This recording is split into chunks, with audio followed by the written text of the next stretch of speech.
Mesdames, Messieurs, bienvenue sur ATV, votre première chaîne de télévision urbaine de Mbour. Tout de suite, le journal. À la une de l'actualité, ouverture ce mardi du procès de l'association Mbour Justice et le maire de la commune Fallou Sylla.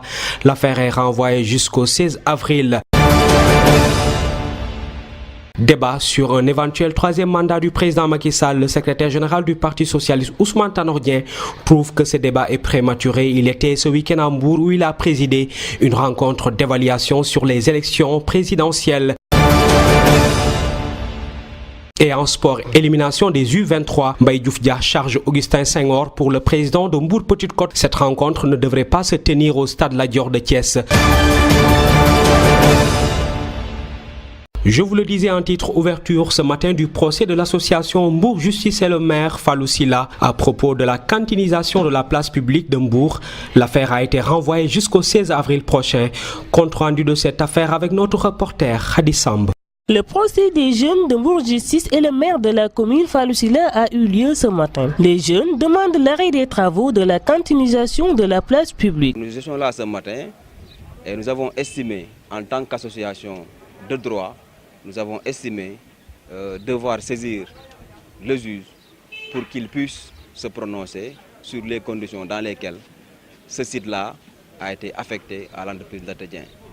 Mais également pour voir s'il y a une possibilité pour le juge des référés d'ordonner au maire de la commune de Mbour de communiquer tous les documents administratifs se rapportant bien entendu à l'affectation de ce site. Mais également dans le même temps ordonner à l'entreprise Latedien, n'est-ce pas, de procéder à l'arrestation des travaux jusqu'à ce que cette affaire-là soit tirée au clair. Le maire parle d'une manipulation politique. Certains ont pensé que l'association est manipulée par des gens de mauvaises intentions. Pour eux, cette association-là n'a pas agi conformément à l'intérêt, mais également pour le compte de tous les Mbourois, mais parce qu'effectivement cette association a réagi parce qu'il y a quelqu'un d'autre, à la personne de M. Babacar Mbeng, qui était jusque-là conseiller municipal, démissionnaire, n'est-ce pas, par lettre en date de 2018.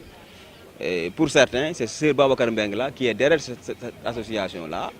Et je pense que c'est tout à fait le contraire. C'est une association qui a estimé qu'il était temps que le juge soit saisi. D'ailleurs, le verdict est attendu le 16 avril prochain. Toujours à propos de cette polémique entre Mbour Justice et le maire Fallou Sylla, le maire accuse un ancien conseiller municipal d'être le bras armé de ces jeunes de Mbour Justice. Il s'agit notamment de Babacar Mbeng, actuel directeur de l'exploitation de la SAPCO. Notre reporter a tenté d'avoir sa réaction à chaud sur ces accusations du maire. Nous l'écoutons, Babacar Mbeng. Il est au micro de notre reporter Khady Samb. Mon rôle, c'est que j'ai été saisi par ces jeunes parce qu'ils ont entendu que moi, j'avais démissionné du conseil municipal parce qu'on voulait morceler la place publique pour en faire un centre commercial. Donc, quand ils ont entendu ça et qu'ils ont vu ma lettre de démission, ils sont venus avoir mes impressions sur ce morcellement du centre commercial.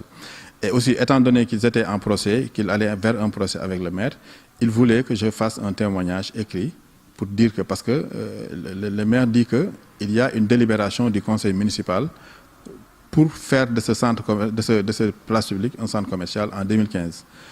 Moi, j'ai assisté au conseil municipal de 2015. Il n'y a eu aucune délibération concernant cette place publique pour en faire un centre commercial. On l'a évoqué une seule fois en délibération en conseil municipal dans les questions diverses où le maire informait que la place publique allait être transférée vers les SAS Caroline Faye. Et même, je me rappelle qu'il y a la commission cadre de vie qui demandait à ce que si on le transfère, qu'on puisse faire là-bas un espace de jeu pour les enfants en mettant des glaciers et autres. C'est la seule fois en 2015 où on a parlé de cette place publique-là. Mais je maintiens qu'il n'y a pas eu une délibération. Parrain ou bailleur, les jeunes, je pense que c'est une seule fois que je les ai rencontrés. Depuis qu'ils existent, je pense que c'est une seule fois qu'ils sont venus me voir en me disant que grand, nous voulons que vous témoigniez au procès. Je leur ai dit que moi, je ne peux pas témoigner au procès, mais par contre, si vous voulez devant un huissier, je peux faire une déclaration. C'est la seule fois où je les ai vus. La deuxième fois où je les ai vus, c'était quand j'allais rencontrer l'huissier pour faire ce témoignage-là. Politique. Dans ce journal, nous reparlons de ces débats concernant un éventuel troisième mandat du président Macky Sall. Ousmane Tanor Dieng trouve que ce débat est prématuré. Le secrétaire général du Parti socialiste veut que la coalition Benno Bokk Yakaar gagne au minimum 500 communes aux prochaines élections locales. Il présidait une rencontre d'évaluation sur les résultats obtenus lors des élections présidentielles. Mamadou Ndiaye Ba. C'est un problème qui aujourd'hui ne nous préoccupe pas. Ce qui nous préoccupe, c'est que le président Macky Sall puisse réussir ce mandat-là pour le bien du Sénégal. C'est ça qui est le plus important. C'est des questions qui ne sont pas à l'ordre du jour. Vraiment, c'est toutes ces questions qui sont agitées par les uns et les autres.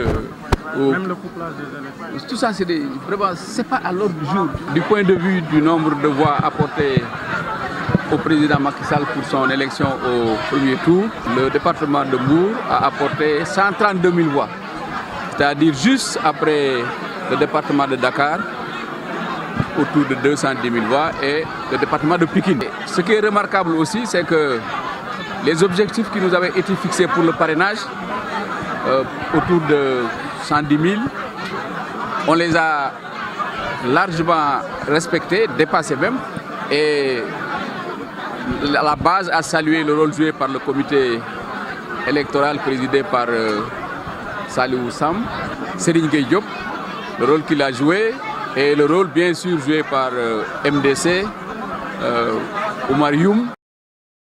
Toujours dans l'actualité, les femmes du CELS authentique de Mbour demandent au gouvernement de revoir le statut des femmes enseignantes sur les congés de maternité. Elles étaient en assemblée générale dans le cadre de la célébration du 8 mars.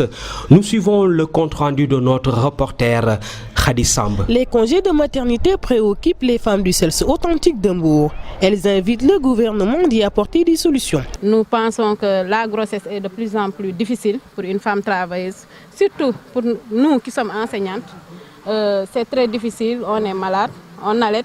Et d'autant plus plausible cette proposition qu'au niveau de la santé, on nous propose l'allaitement exclusif. Si tu dois aller travailler après 2 mois, comment tu peux allaiter exclusivement ton enfant pendant 6 mois? Ça pose problème. Donc c'est des textes à revoir. À l'occasion de cette rencontre, ces femmes syndicalistes ont fustigé la manière dont leurs cotisations à l'IPRES sont réparties. En tant que femme syndicaliste, que lorsqu'une femme travailleuse décède, que ses ayants droit puissent avoir leur part, puissent être rémunérés comme les autres, comme les hommes, parce que nous cotisons à la FNR, nous cotisons à l'IPRES au même titre que les hommes. Pourquoi, lorsque nous décédons, nos ayants droit ne peuvent pas bénéficier d'une pension comme pour les hommes? Ces propos ont été tenus lors d'une rencontre dans le cadre de la célébration du 8 mars. Et pour terminer ce journal sport, élimination des U23. Mbaye Diouf Dia pas du tout content, il charge Augustin Senghor et son équipe. Selon le président de Mbour Petite Côte, cette rencontre ne devrait pas se tenir à Thiès. Abdourahmane Diallo. Les U23 éliminés, l'ancien chargé des petites catégories à la Fédération sénégalaise de football indexe les fédéraux. Mbaye Diouf Dia pense qu'Augustin Senghor et sa bande ne privilégient pas la petite catégorie. Si on avait certains joueurs qui sont dans l'équipe A, aujourd'hui je crois que la messe serait dite par rapport à l'équipe guinéenne. Vous avez vu ce qu'a fait Crapin, les Moussa Ouagé, le gardien qui est là également. La primauté a été donnée à l'équipe A, contrairement à l'équipe qui devait se battre pour se qualifier. Et l'équipe A étant déjà qualifiée, il n'y avait même pas de doute qu'on devait mettre tout le potentiel sur l'équipe U23. Mais je crois qu'ils n'ont pas compris l'enjeu, surtout que le Sénégal va organiser les Jeux en 2024. Donc aujourd'hui, c'était très important pour qu'on fasse tout notre potentiel pour pouvoir quand même nous qualifier à ces Jeux qui vont arriver en 2020. Le président de Mbour Petite Côte estime que toutes les conditions étaient réunies pour cet échec des U23. Mbaye Diouf Dia ajoute que pour avoir de bonnes équipes des petites catégories, il faut s'appuyer sur les joueurs locaux. On ne peut pas comprendre pourquoi d'abord on a joué à Lat Dior, on pouvait valablement jouer à Pikine, parce que la Guinée joue sur du terrain gazon naturel. Nos jeunes n'ont jamais vu du gazon naturel. Donc c'est donné d'abord, le choix du terrain n'était pas bon, et ensuite il fallait quand même prendre la base locale. Le Coteau l'a reconnu à la fin, mais vous vous rendez compte que c'est une équipe qui est allée en compétition sans avoir un seul match amical. Donc ça pose un problème. À rappeler que les U23 ont été éliminés par la Guinée. Coteau et ses poulains ne vont pas participer à la CAN U23 prévue en Égypte du 8 au 22 novembre prochain. Mesdames, Messieurs, c'est la fin de ce journal. Toute l'équipe de la rédaction de ATV vous donne rendez-vous demain, même heure, même fréquence.